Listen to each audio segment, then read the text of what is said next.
Hello people and welcome back to the channel. Today in this video I'll show you in a very easy and clear method how to clone a channel on Discord mobile easily. So let's jump right into it. First we go ahead and open Discord.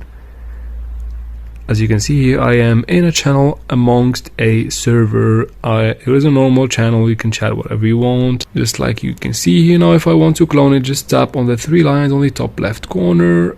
The channels will pop up.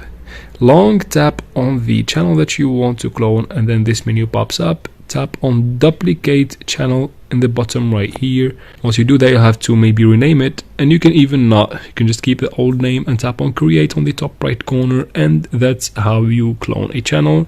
Now I'm going to do that again with another channel just to make sure that you guys pick this up. Tap on the three lines on the top left corner and then long press on a channel just like that. Tap on duplicate channel, tap on create, and that's how we do it, guys. I hope this video was helpful. Please like and comment down below. Don't forget to subscribe for future videos like this one, and thanks for watching.